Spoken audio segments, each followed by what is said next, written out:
Hyper tension, high blood pressure ఎలా పిలిచినా ఒక్కటే. ఈ సమస్య వచ్చిందంటే తీవ్రమైన గుండె జబ్బులు, కిడ్నీ సమస్యలు, మెదడు సంబంధ రక్తనాళాలలో ఇబ్బందులు వచ్చేందుకు అవకాశాలు ఎక్కువగా ఉంటాయని సంకేతం. అధిక రక్తపోటు దినోత్సవం సందర్భంగా రక్తపోటు, దాని ప్రభావం, నివారణ మార్గాలపై కథనం. మన శరీర భాగాలకు ఆక్సిజన్ను సరఫరా చేసే అతి ముఖ్యమైన ద్రావకం రక్తం. గుండె సంకోచ వ్యాకోచాలు చేస్తూ రక్తాన్ని శరీర భాగాలకు సరఫరా చేస్తుంటుంది. శరీరంలో చెడు కొలెస్ట్రాల్ పెరిగిపోవడం వల్ల, రక్తనాళాలు గట్టిపోవడం వల్ల హై బీపీ సంభవిస్తుంది. హై బీపీ అనేది రోగం కాదు, రోగ లక్షణం.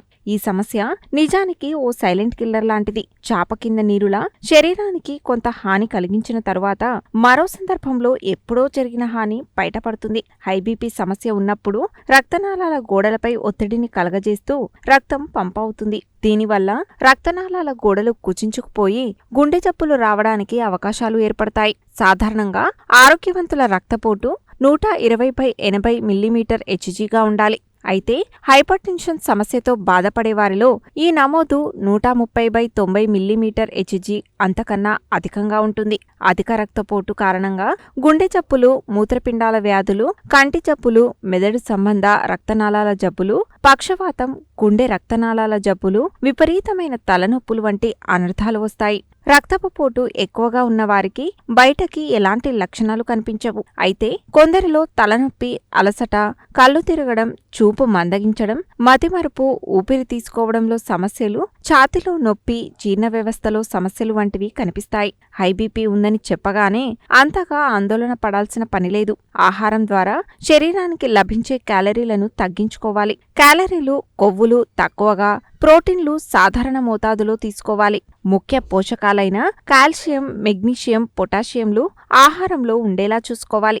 నారింజ పండ్లు, పుట్టగొడుగులు, పాలకూర, కందగడ్డలు, బ్రోకలీ, అరటిపండ్లు, ఆప్రికాట్స్, అవకాడో, బాదం, పిస్తా పప్పు, వాల్నట్స్, గుమ్మడికాయ, పొద్దుతిరుగుడు విత్తనాలు, చేపలు, గుడ్లు, పాలు, ఆకుపచ్చని కూరగాయలు తీసుకోవడం ద్వారా హై బీపీని అదుపులో పెట్టుకోవచ్చు. అలవాట్లని మార్చుకోవడం ద్వారా హైపర్ టెన్షన్ను చాలా వరకు కంట్రోల్ చేసుకోవచ్చు. ఉప్పు వినియోగం చాలా తగ్గించాలి. వంటల తయారీలో నూనెలు, కొవ్వు పదార్థాల వాడకం తగ్గించాలి. మసాలాలు, కారం వాడకాన్ని అదుపులో పెట్టుకోవాలి. పొగ తాగడం, మద్యం సేవించడం మానుకోవాలి. నిల్వ పచ్చళ్ళు, నిల్వ ఉంచిన ఆహారాలు, బేకరీ ఐటమ్స్, అప్పడాలు, క్యాన్డ్ ఫుడ్స్ పూర్తిగా తగ్గించాలి.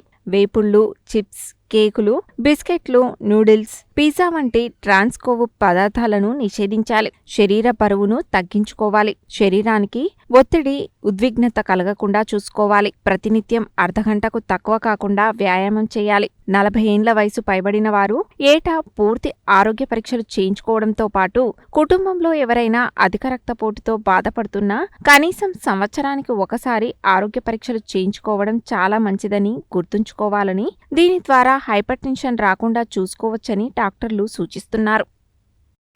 ప్రపంచ బీపీ దినోత్సవం సందర్భంగా మరి ప్రజలందరికీ, నల్గొండ జిల్లా ప్రజలందరికీ విన్నవించుకునేది ఏంటంటే, మరి ఈ బీపీ అనేది ఏంది, మీరు ఏమేం ప్రికాషన్స్ తీసుకోవాలి, మరి బీపీ వల్ల నష్టాలేంటి, దుష్ఫలితాలు ఎలా ఉంటాయి, మరి ఈరోజు మీకు కొంత వివరంగా చెప్తాను. మరి ఎందుకు బీపీ బారిన పడుతున్నారు ప్రజలు? మరి ఇంత సంఖ్యలో 140 కోట్ల మంది భారతీయులు ఉన్నారు. దాంట్లో ప్రతి నలుగురిలో ఒకరికి బీపీ ఉన్నది. కాబట్టి ఈ బీపీ అనేది ఎందుకు పెరుగుతుంది, మరి ఏమేమి ప్రికాషన్స్ తీసుకోవాలనేది, ఫస్ట్ ఆఫ్ ఆల్గా బీపీని కేటగరైజ్ చేసిర్రు. ప్రీ హైపర్ టెన్షన్, ఒకటేమో నార్మల్ బీపీ. నార్మల్, ఒక వ్యక్తికి నార్మల్ బీపీ ఎంత ఉండాలి. రెండో రకం ఏంటంటే ప్రీ హైపర్ టెన్షన్ అంటారు. మూడోది స్టేజ్ 1 హైపర్ టెన్షన్. నాలుగోది ఏంటంటే stage 2 hyper tension. So below 120 is normal. మరి 120 నుంచి దాటి 139 మధ్యన ఉంటే ప్రీ హైపర్ టెన్షన్ అంటారు. మరి 140 నుంచి 160 మధ్యన ఉంటే స్టేజ్ 1 హైపర్ టెన్షన్ అంటారు. మళ్ళీ మోర్ దాన్ 160 ఉంటే స్టేజ్ 2 హైపర్ టెన్షన్ అంటారు.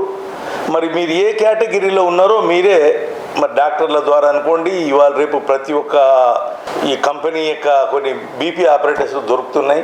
రెడీమేడ్ డిజిటల్ బీపీ ఆపరేటర్ దొరుకుతాయి కాబట్టి చూసుకుంటే మంచిగా ఉంటుంది. మరి కారణం ఏంది? మరి బీపీని 4 కేటగిరీస్గా విభజించారు. Pre hypertension, stage 1, stage 2గా డివైడ్ చేసిర్రు. మరి ఈ నామ్స్ ప్రకారంగా మీరు ప్రతి ఒక్కళ్ళు బీపీని మీ యొక్క కంట్రోల్లో పెట్టుకోవాల్సిందిగా కోరుచున్నాం. రెండోది, మరి ఈ బీపీ అనేది ఎందుకు వస్తుంది? ఒకటి మరి కారణం ఏంటంటే, ఒకటి ఏజ్, ఒకటి స్ట్రెస్, ఒకటి స్ట్రెయిన్ కావడం, ఆల్కహాల్ తీసుకోవడం, స్మోకింగ్ చేయడం, దాంతోపాటుగా కొలెస్ట్రాల్, హై కొలెస్ట్రాల్, ప్రతి దానికి గబరాట్ అయిపోవడం. కొందరికి ఆఫీసులో ఉన్నప్పుడు బీపీ మంచిగా ఉంటుంది, ఇంటి దగ్గర రాగానే బీపీ ఎక్కువ అవుతూ ఉంటాయి. కొందరికి డాక్టర్ దగ్గర రాగానే బీపీ ఎక్కువ అవుతూ ఉంటుంది, దాన్ని వైట్ కోట్ హైపర్ టెన్షన్ అంటారు. కొందరు బయట ఉండగానే బీపీ మంచిగా ఉంటుంది, డాక్టర్ దగ్గర రాగానే వాళ్ళకి బీపీ పెరుగుతూ ఉంటుంది. కొందరికి ఇంట్లో ఉంటేనే బీపీ మంచిగా ఉంటుంది, ఆఫీస్కి వెళ్ళంగానే బీపీ పెరుగుతూ ఉంటుంది. ఇదేంటంటే ఆటోనామిక్ ఓవర్ యాక్టివిటీ అనేది స్ట్రెస్, స్ట్రెయిన్ వల్ల వచ్చే హైపర్ టెన్షన్ అంటారు. కొందరికి ఏంటంటే ఇంకో రకం హైపర్ టెన్షన్ ఏంటంటే మాస్క్డ్ హైపర్ టెన్షన్ అనమాట. అది కొన్ని టైంలో నార్మల్ ఉంటుంది, కొన్ని టైంలో మరి అది పెరుగుతూ ఉంటుంది.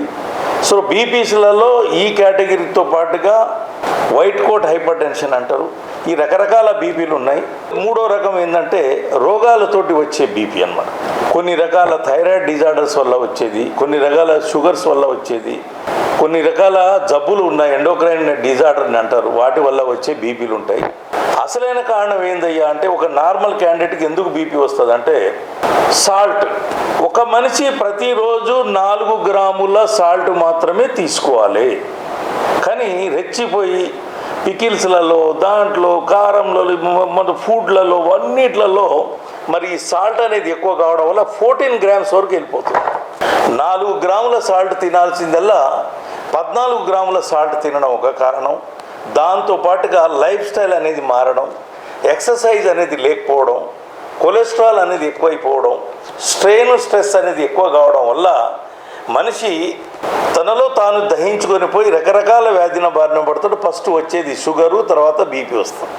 మరి ఈ కేటగిరీ ఉన్నవాళ్ళు మరి లైఫ్ స్టైల్ ఏం చేస్తారు? మరి బీపీ ఎక్కువైపోతే ఏమైంది? బీపీ ఎక్కువైతే ఏమైంది అంటే పక్షవాతం వచ్చే ఛాన్సెస్ ఉన్నాయి, కాళ్ళు చేతులు పడిపోతాయి, కిడ్నీలు ఖరాబ్ అయిపోతాయి, కంటి సమస్యలు వచ్చేస్తాయి, హార్ట్ అటాక్ రావచ్చు, గుండె ఫెయిల్ కావచ్చు.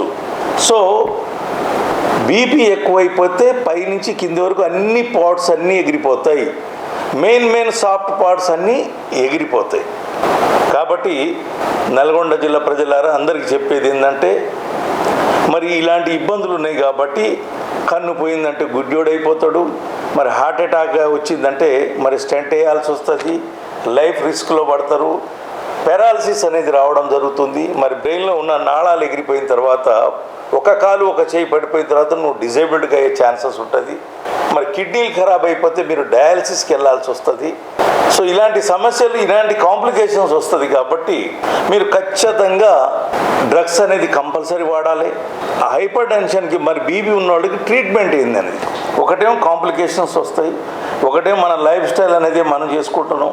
నిద్ర 6 గంటలు నిద్ర లేకపోవడం ఒకటి, సరైన నిద్ర లేకపోవడం కూడా ఒక కారణం. స్ట్రెస్, ఆల్కహాలు, వీటితో పాటుగా ఏ కేటగిరీలో ఉన్నారో చూసుకొని మీరు బీపీ ట్యాబ్లెట్ అనేది ఫస్ట్ స్టార్ట్ చేయండి. డిపెండ్ అపాన్ ఏజ్ని బట్టి సింగిల్ డ్రగ్ వెళ్ళాలన్నా, ఒక డ్రగ్ తోటి పోవాలన్నా, డబుల్ డ్రగ్ తోటి వెళ్ళాలన్నా, ట్రిపుల్ డ్రగ్స్ తోటి వెళ్ళాలనేది డిపెండ్ అపాన్ డాక్టర్స్ డిసైడ్ చేస్తారు. కాబట్టి ఖచ్చితంగా చాలామంది చేసే పని ఏంటంటే, బీపీ ఉన్నది కదా ఇవాళ వాడి రేపు బంద్ చేయడం జరుగుతుంది. అలాంటి పని అన్నాడు చేయకండి దయచేసి. బీపీ గోళీలు కంటిన్యూస్గా వాడుతూనే ఉండాలి. బీపీ గోళీలు మీరు బంద్ చేస్తే మాత్రం ఖచ్చితంగా దాని దగ్గర ఫలితం, మూల్యం అనుభవిస్తారు.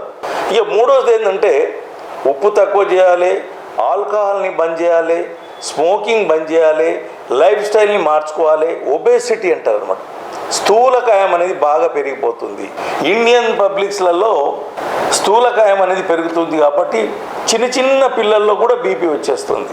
చిన్న పిల్లల్లో కూడా ఏది మిడిల్ ఏజ్ 15-20 సంవత్సరాల్లో కూడా పిల్లలు చాలామందికి ఈ మధ్యకాలంలో ఈ స్ట్రెయిన్, స్ట్రెస్ వల్ల, నిద్ర సర్కాడియన్ రిథం సరిగా లేకపోవడం వల్ల, ఈ ఉప్పు, ఈ జంక్ ఫుడ్స్, స్మోకింగ్ హ్యాబిట్స్, సరిగా నిద్ర లేకపోవడం వల్ల వీళ్ళు బీపీ, షుగర్ బారిన పడుతున్నారు. కాబట్టి డైలీ ఎక్సర్సైజ్ చేయాలి, ఉప్పుని తక్కువ చేయాలి, కొలెస్ట్రాల్ని కంట్రోల్ చేసుకోవాలి.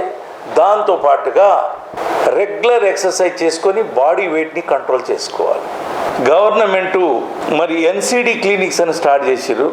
నాన్ కమ్యూనికబుల్ డిజీజ్ అని చెప్పి ప్రతి ఏరియా హాస్పిటల్స్లలో, గవర్నమెంట్ జనరల్ హాస్పిటల్లో, పిఎస్సిస్లలో, ఆశాల దగ్గర ప్రతి బీపీ గోళీలు, షుగర్ గోళీలు అనేది రెడీగా ఉంది కాబట్టి చాలా బాగా పనిచేస్తాయి. కాబట్టి గవర్నమెంట్ దీని యొక్క తీవ్రతను చూసి 140 కోట్లకు డ్రగ్స్ ప్రొవైడ్ చేయాలంటే ఏ గవర్నమెంట్ కూడా, అమెరికా గవర్నమెంట్ కూడా ప్రొవైడ్ చేయలేదు. కానీ ఇప్పుడు మన గవర్నమెంట్ దీని యొక్క తీవ్రతను గుర్తించి ప్రతి పిఎస్సిలలో, ప్రతి ఏరియా హాస్పిటల్లో, ప్రతి హాస్పిటల్లో ఈ గోళీలన్నీ ప్రొవైడ్ చేయడం జరిగింది. కాబట్టి ఖచ్చితంగా ప్రతి ఏరియా హాస్పిటల్స్లలో బీపీ మానిటర్ చేస్తున్నారు. దాని ప్రకారంగా అడగండి, నువ్వు ఏ స్టేజ్లో ఉన్నావు అని తెలుసుకోండి, గోళీలు వాడండి, రెగ్యులర్గా చెకప్ చేయించుకోవాలి.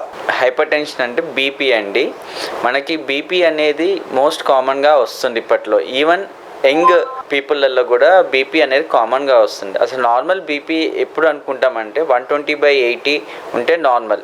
కానీ యావరేజ్గా 140/90 లోపల ఉన్నా కానీ బీపీ అనేది నార్మల్గా అనుకుంటామండి.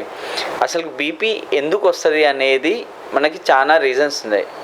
ఒకటి, మనం మోస్ట్ కామన్గా ఉప్పు ఎక్కువ తినడం వల్ల కూడా బీపీ రావడానికి రీజన్ ఒకటి. అసలు మనము ఒక డేకి నార్మల్గా ఒక ఇండియన్లో ఒక పర్సన్ తీసుకోవాల్సిన ఉప్పు వచ్చి 5 గ్రాములు అండి. కానీ మన దాంట్లో ఎంతమంది 5 గ్రాములు తీసుకుంటున్నారో మనం క్వశ్చన్ చేసుకోవచ్చు. మనకు ఉప్పు ఎక్కువ ఉంటేనే రుచి ఉంటుంది అనే విధంగా మనం ఉప్పు ఎక్కువ లేకుంటే మాత్రం ఏది తినం. సగం మందికి బీపీ రావడానికి కారణం ఉప్పు ఎక్కువ తినడం అండి. ఇంకోటి వచ్చి బీపీ రావడానికి అదర్ రీజన్స్ మనం వెతుక్కుంటే అధిక బరువు ఉండడము, ఎక్సర్సైజ్ చేయకపోవడము, సెడెంటరీ లైఫ్ స్టైల్. అంటే ఇప్పుడు సాఫ్ట్వేర్ ఉంది కానీ అన్ని అదర్ డెస్క్ జాబ్స్, సిస్టమ్ ముందు కూర్చొని రెగ్యులర్గా అది చేయడం అనేది కొన్ని రీజన్స్ అని. ఇంకా డీప్కి వెళ్తే కొన్ని కిడ్నీ ప్రాబ్లంల వల్ల, హార్ట్ ప్రాబ్లం వల్ల కూడా మనకు బీపీ రావడానికి కారణం. సో ఒక మనిషికి బీపీ వచ్చే ప్రాబ్లంలు ఏంటి? ప్రతి ఒక్క ప్రాబ్లం బీపీ పెరగడం వల్ల వస్తుంది. గుండెపోటు, పక్షవాతము, కిడ్నీ ఫెయిల్ అవ్వడము, నరాల వీక్నెస్. రీసెంట్గా నేను చూసిన ఒక పేషెంట్ అండి, 20 years అబ్బాయికి బీపీ వచ్చింది. సో బీపీ గోళీ వాడుతున్నారు. ఎవరో some advice, non medical person, అదే నువ్వు బీపీ గోళీ వాడితే బీపీ గోళీ వల్ల అలవాటు అయిపోద్ది, నీ ఒళ్ళు ఖరాబ్ అయిపోద్ది అని చెప్పి అబ్బాయికి చెప్పడం వల్ల అబ్బాయి బీపీ గోళీ బంద్ చేశారు. బంద్ చేసిన నెల లోపల ఆ అబ్బాయికి పక్షవాతం వచ్చింది. అంటే ఒక చిన్న బీపీ గోళీ వల్ల మనం పక్షవాతం కూడా రాకుండా చూసుకోవచ్చండి. అండ్ మోస్ట్ ఇంపార్టెంట్ థింగ్, అందరికీ ఒక రాంగ్ ఐడియా ఏంటంటే బీపీ గోళీ వేసుకుంటే అలవాటు అయింది. అది తప్పండి. బీపీ గోళీ మనం కాపాడుతుంది, దానివల్ల వచ్చే ప్రాబ్లమ్స్ పెద్దగా ఏమీ ఉండవు. సో ఈ వరల్డ్ హైపర్ టెన్షన్ డేలో చాలామందికి నేను ఇచ్చే అడ్వైస్ ఏంటంటే అండి, బీపీ కంట్రోల్ పెట్టుకోండి, ఎక్సర్సైజ్ చేస్తూ, ఫుడ్ కంట్రోల్ చేస్తూ, ఆయిల్ ఫుడ్ అవాయిడ్ చేసుకుంటూ. ఇంకోటి మోస్ట్ ఇంపార్టెంట్ థింగ్ అండి, బీపీ వచ్చిన వాళ్ళు కంపల్సరీ బీపీ గోళీ వాడండి. ఆ బీపీ గోళీ వల్ల మనకు వచ్చే సైడ్ ఎఫెక్ట్స్ ఏమీ ఉండవు. కానీ బీపీ పెరగడం వల్ల వచ్చే సైడ్ ఎఫెక్ట్స్ చాలా ఉన్నాయి, అవన్నీ మీకు తెలిసిందే. కాబట్టి ఈ వరల్డ్ హైపర్ టెన్షన్ డే రోజు అందరూ హెల్తీగా ఉండాలి. ఎవరెవరైతే బీపీ గోళీ వాడాలో వాళ్ళు బీపీ గోళీ వాడాలి. బీపీ గోళీ వల్ల వచ్చే సైడ్ ఎఫెక్ట్లు ఉంటాయి అనేది మీరు మర్చిపోండి. బీపీ గోళీ అలవాటు అయితే అదేదో మన మందు కాదు, సిగరెట్ కాదు, అలవాటు అయితే మనకి ఏదో అవ్వడానికి, దానివల్ల మనకి బెనిఫిట్స్ అనేది చాలా ఎక్కువగా ఉంటాయి.